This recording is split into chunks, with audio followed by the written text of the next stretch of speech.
Risco de tragédias como a de ontem no bairro Educandos ainda não é descartado aqui na capital. Há 6 anos, quem passou pela mesma situação foram os moradores da comunidade Arthur Bernardes, no São Jorge. Do outro lado do igarapé do bairro, ainda existe um conglomerado de palafitas. Famílias esperam até hoje que as obras do Prosamin sejam retomadas no local. 6 anos depois, a obra segue inacabada. A urbanização da margem do igarapé da Cachoeira Grande foi orçada em 73 milhões de reais e deveria ser concluída em 2013. Aqui ficava a comunidade Arthur Bernardes, no bairro São Jorge. Em 27 de novembro de 2012, mais de 300 casas foram destruídas no incêndio. O drama das famílias e o desespero de quem tentou salvar algo das chamas marcaram o fim daquele ano. Na outra margem do igarapé, um amontoado de casas mostra que o risco de novas tragédias é iminente. Mas o governo afirma que não há recursos para realocar todas as famílias em situação de risco na capital. O programa ele segue um planejamento, ele segue umas prioridades e quando ocorre uma situação como essa, acaba virando prioridade, não que as outras áreas não sejam prioridade. Como eu digo, o passivo é muito grande, a quantidade de moradores são muito grandes e isso requer um investimento cada vez mais alto.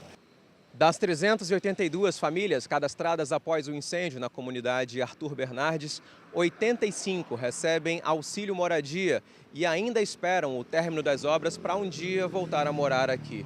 Outras 155 famílias aceitaram a indenização oferecida pelo governo e 138 receberam unidades em conjuntos habitacionais. Denis escapou do incêndio na Arthur Bernardes com o filho no colo e uma mochila. Hoje a vida está reestruturada, mas foram 4 anos de luta para ele e os vizinhos conseguirem apartamentos no Prosamin do Mestre Chico II. Os moradores recolheram roupas e alimentos para ajudar as famílias do Educandos e pedem às vítimas que permaneçam unidas. E lutar muito, correr atrás do objetivo. Ir na Secretaria do Governo, na Prefeitura, no Estado, pedir o apoio deles para que eles possam vir ajudar essas famílias. E a bancada do Amazonas se reuniu na tarde de hoje com o presidente em exercício, Rodrigo Maia, em Brasília. Os parlamentares querem a liberação de 30 milhões de reais em auxílio às vítimas do incêndio no Educandos. O presidente em exercício respondeu que vai analisar o pedido de ajuda financeira e dar uma resposta o mais breve possível.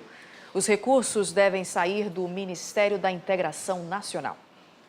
E o Ministério Público Federal vai acompanhar de perto o processo de preenchimento das vagas do programa Mais Médicos, principalmente aqui no Amazonas, onde muitos profissionais ainda sequer se apresentaram. Depois da saída dos cubanos do programa Mais Médico, abriram-se mais de 8 mil vagas em todo o Brasil. Mas no Amazonas, dos mais de 200 inscritos, apenas 70 se apresentaram e estão atuando. Segundo o Conselho de Secretários Municipais de Saúde, em 26 municípios aqui do Amazonas, nenhum médico ainda se apresentou. Em algumas dessas cidades e em 6 distritos indígenas estão com a falta desses profissionais. Uma parte muito grande da população indígena totalmente desassistida em relação ao atendimento médico básico. Alguns municípios, sobretudo os mais distantes de Manaus, que é o caso de Santo Antônio do Içá, o caso de Japurá, ainda não teve nenhum médico que se apresentou e eles estão realmente sem profissionais médicos na atenção básica.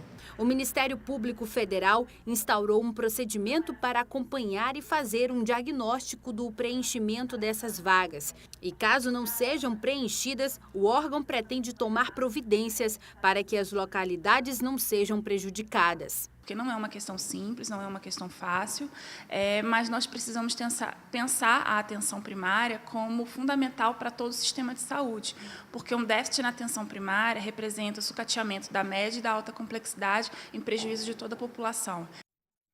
E a seguir, lojistas do centro de Manaus estendem os horários de atendimento. Agora são 6h23, o A Crítica na TV volta já.